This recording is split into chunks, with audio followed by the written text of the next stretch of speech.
Hey everybody, I wanted to do another Dad Talks About video for you because, well, first of all, there's a lot of news going on about tariffs, and honestly, the dialogue that's going on right now is sometimes confusing, sometimes blatantly untrue, and so I just wanted to give you my take on everything and kind of explain some of the fundamentals and what you can probably expect to happen in the near future. Strap in and let's talk about tariffs. So first of all, I just want to kind of clear up what exactly a tariff is, because you hear people talking about how it's a tax or how we're charging other countries or whatever. It can get confusing. So I just want to break it down in really, really simple terms. First of all, you can think of a tariff basically like a sales tax. And if that's all you want to do and you want to shut your brain off for the rest of this, fine. It's a sales tax. It's a sales tax on American consumers. But to break it down in a little more detail, a tariff is an extra tax that is charged to domestic companies, so U.S. companies in this case, when they import goods from other countries. So, for example, and I'm just kind of pulling this out of thin air, but let's take Apple, for example. Apple manufactures phones. And to do so, Apple imports a bunch of different components from other countries. Now, sometimes they do that because it's just a lot cheaper in other countries, because other countries pay a lot less to their employees, sometimes use slave labor, have a lot less safety regulations. Sometimes it's because it's made of a natural resource that the U.S. either doesn't have much of or just isn't taking advantage of. So for example, like we import a lot of lithium batteries from China and other Asian countries because while we do have lithium mines in America, we just don't take advantage of them that much. So Apple imports these components to make their phones and then sells the phones to U.S. customers. Now, a tariff will basically take those imported items and charge a little tax on them. So it is essentially a sales tax to corporations.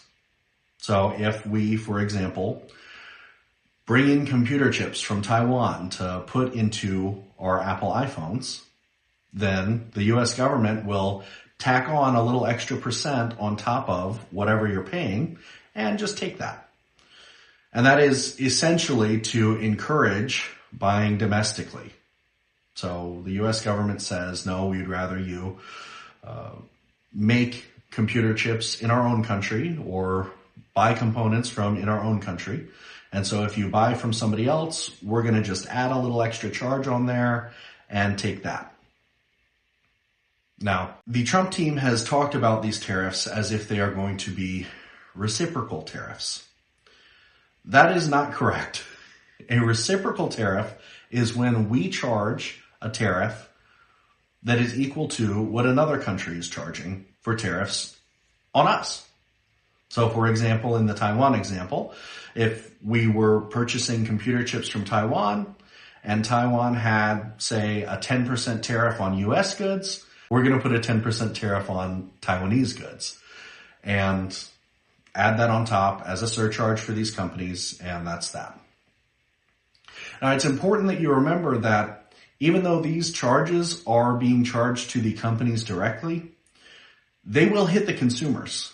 Companies are not going to willingly just start paying more for components to make products and then write it off and that's that. They're going to pass along the extra costs to consumers. So in the case of an iPhone, if in general they pay 20% more for all of the imported goods that they use to make the iPhone, then they're going to pass along a 20% extra charge on top of consumers. So they're going to raise their prices by 20%. And so that's why I said you can consider it basically just like another sales tax, because these companies are going to pass along the taxes to you directly. So every time you purchase something that is made from any kind of imported good, you're going to be paying that tariff. Now, the tariff plan that the Trump administration has actually announced is kind of strange. It's not reciprocal.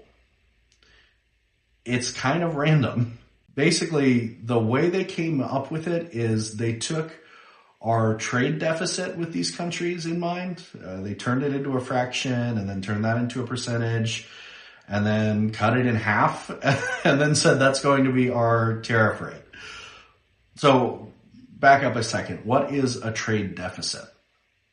That just means it is the amount that we are importing from another country versus the amount that we are exporting to another country. And in particular, the Trump administration is only considering goods, not services. So they only care about the actual stuff that we are importing versus exporting, and not, for example, if we outsource work or labor, that could be, coding, engineering, anything like that, which, by the way, the U.S. exports a lot of services versus goods.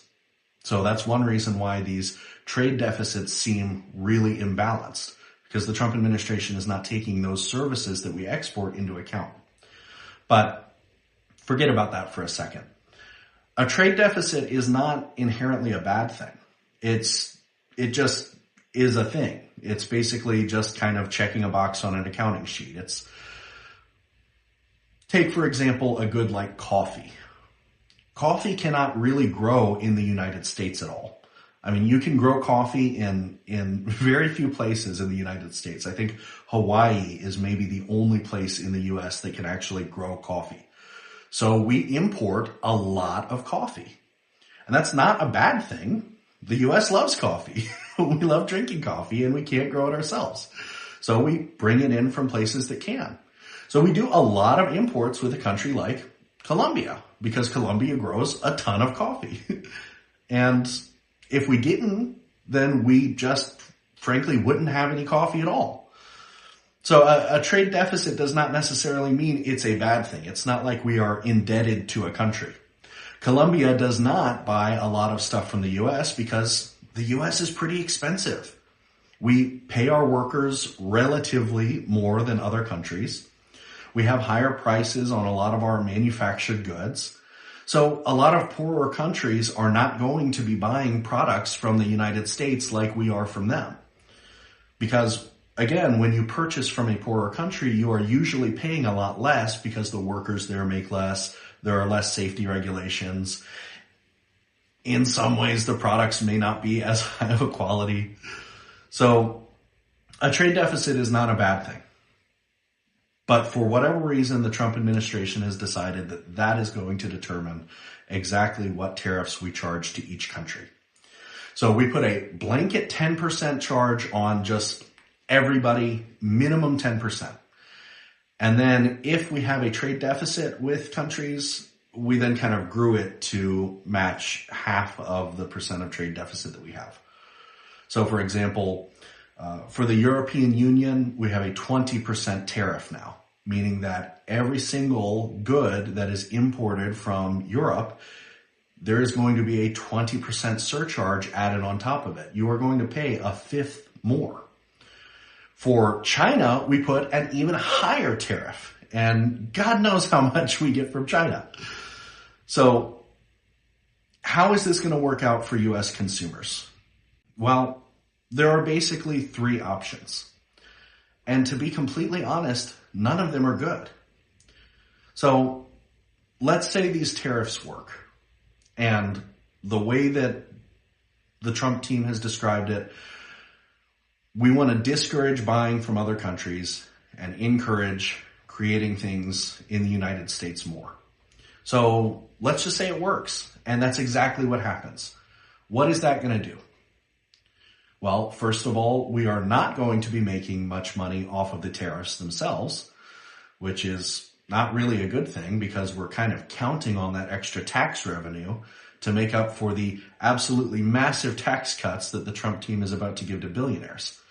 So we really need that tax income. And if you're not importing from other countries, you're not getting that tax income from the tariffs. And then the goods that we got from other countries are instead going to be made in-house. And I've already explained that when you make things in the United States, it costs a lot more because workers get paid more here. There are a lot more regulations here. So everything is going to become a lot more expensive if we start making domestically entirely. And we're not going to be making any money off of these tariffs. The other option is these tariffs work and we still just keep importing things at the same rate we're doing now. And in that case, okay, we make a ton of tax revenue. That's a good thing.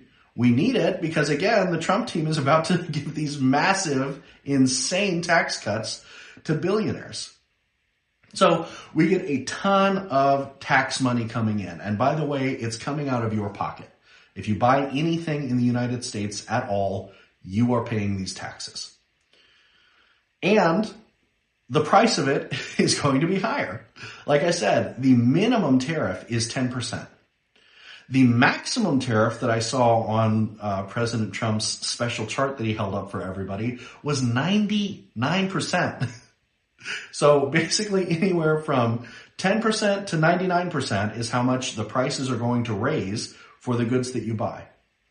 And that's kind of simplifying it because, to be honest, when you're making something like, for example, a car, these components that they use to make the car, they travel between the border multiple times. So we get a part from Canada, we send it to Mexico, we get it back from Mexico, we send it up to Canada again because there are different steps in the processing and the manufacturing process that need to be done in different countries. And every single time that component passes across our border, you'll get that tariff charged. So 10% when it's sent to Mexico, it comes back. Another 10% when it comes back from Canada. Another 10% when it comes back from Mexico again. It's going to add up to be astronomical. So prices are going to increase no matter what. And that's if this works. The other option is maybe these tariffs don't work. And maybe the Trump team realizes, holy cow, we have just alienated basically the entire globe, including our closest allies. We need to put a stop to this. Okay, so we put a stop to it. Well, at this point, the European Union has already talked extensively about how they're making plans to significantly reduce trade with the United States now, no matter what. We have basically broken their trust. I mean, we essentially economically held a gun up to their head and said, do what we want or else. So, of course, they're going to respond in a negative way. So, if we cancel tariffs, then we have weakened our own negotiating position and crippled our standing globally. Yeah, goods may not be as expensive as they're going to be with the tariffs, so we'll kind of be back at square one, except we took about 10 steps back to get there because now we've alienated all of our allies for absolutely no reason, and we made it so that countries don't trust trade with us anymore. Because at any point, this maniac that we have running our economy could change his mind again. There is one slim possibility for all of this working out, and that is if somehow every country in the world says, you know what, we are so dependent on the United States that we are just going to do whatever you want. Please don't charge any tariffs to our country. Please, we'll do anything. But that ship has already kind of sailed because Emmanuel Macron, the president of France, has already taken a leadership in the European Union and started dictating how exactly they are going to leave us in the dust and not have to do any trade with us anymore. So this is a failed mission before it even started. We are going to be paying higher prices. That's just a fact. Anybody who tells you that this is a temporary hardship is lying to you. There is nothing temporary about this. This is the new way of life if these tariffs stand. And if these tariffs don't stand, we are up a creek without a paddle because we've alienated all of our allies, taken all of their goodwill away, And now we're going to have to slowly rebuild those relationships back again. So no, this is permanent for the foreseeable future. Things absolutely will cost more. And it was entirely self-inflicted. And speaking of self-inflicted, I want to talk about the interaction with the stock market that this is having right now, because I talked about it a little bit before these tariffs were announced, that things are probably going to look really scary. And unfortunately, I was right. Things look really scary right now. Thursday and Friday, we saw a massive shift downwards in the market. And the closest that we have ever come to this negative shift that we've had was the 2008 housing crisis, right before the global recession took over. So Monday is coming up. Like I said, I'm filming this Sunday night. People are already calling it Black Monday because we know what's going to happen. The market is going to fall, and it's going to fall hard. There are a couple of things preventing this from becoming quite as bad as back in 2008, though. First of all, we have our circuit breaker contingency. That means that if the market falls a certain percentage, then we put a stop to trading. So in this case, if the market falls 7%, we pause all trading for 15 minutes. And that just gives everybody a chance to kind of take a breath, cool down a minute, and understand that if you mass sell right now, things are going to get bad. And then we have level 2, which is if the market falls 12% in one day, we pause it again for 15 minutes. And we say, seriously, guys, you need to calm down before this gets really ugly.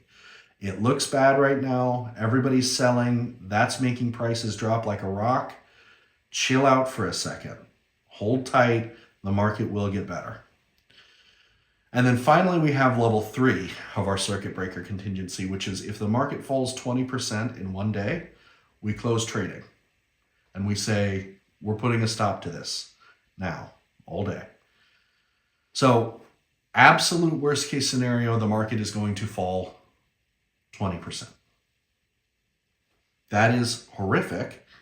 That is terrible. That is going to wipe out millions of seniors' retirement plans. And frankly, I don't know how they're going to recover. But that's the worst it can be in one day. Now, hopefully, if the market does fall like a rock and it falls 20% on Monday, maybe the market can rally a little bit on Tuesday. Maybe people will see it as a good buying opportunity. Frankly, I have no idea. Economists that I follow suggest that things are going to get ugly pretty quickly. So we're going to have to see how the Trump team responds to all of this. I know right now a lot of his biggest allies and advocates are turning on him. Elon Musk went on Twitter and was talking about how he doesn't believe in these tariffs and he thinks we should have free trade agreements with Europe. Ben Shapiro has talked about how these tariffs are probably unconstitutional, in his words, and how it's terrible for the market. Every single person that is not part of the active administration is talking about how this is a horrible idea. So I want you to just pause for a second and understand that if anybody is telling you that this is good or this is okay, now you know not to trust them anymore. Please. They are grifters. This is a fantastic temperature gauge for you. Anybody talking about how this is crazy, that doesn't mean you can necessarily trust them. But if anybody is talking about how this is great and this is going to make America great again, you know they are full of it. They are absolutely full of it.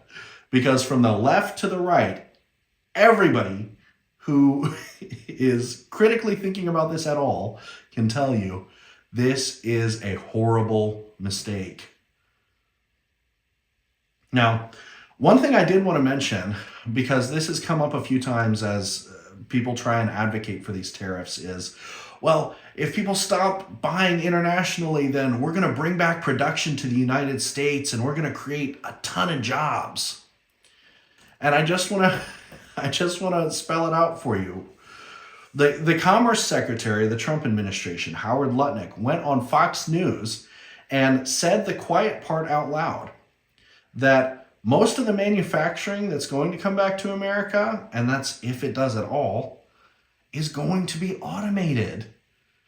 In these factories that are building cars or manufacturing any components, most of these factories are run entirely with robots now. So it's not like Detroit is going to have some crazy economic boom because all of a sudden they're going to be back to factory line making cars. That's not how this works. We live in the future now, and robots make everything for us. So maybe some jobs will come back. We might get a few hundred jobs added to the economy. Great. That's not going to help anybody who already has a job. And that isn't going to impact the fact that we're going to be paying so much more money. So I just wanted to kind of clear up this whole tariff situation to you guys. I know it's really confusing. You're getting a ton of conflicting information from the left, the right, Fox News, whatever. I just want to be really clear. This is not smart. This is not smart economic policy.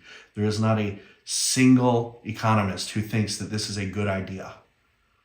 So, yes, we are due for some economic pain upcoming. That is undeniable. But I want to encourage you with this. First of all, if you have money tied up in the market and you don't absolutely need it right this second, just forget about it. You don't have to look at the news. You don't have to look at the stock market. You don't have to look at the little red line going down. Okay? Leave it where it is. It'll get better. It's not going to tomorrow. It's not going to next week. But relatively soon, in the grand scheme of things, it's going to get better. It always does. Second of all, I want you to be encouraged that people are fighting. People are fighting for you right now. Just yesterday, there was a mass series of protests across the country. Thousands and thousands, tens of thousands of people across the country showed up to fight for you. People are listening, and things are going to change. So always keep in mind, you have a community. There are people out there that care for you. You are not alone in all of this, and things are going to get better. Thanks for tuning in. As always, when you change your perspective, the reality changes. I'll see you soon.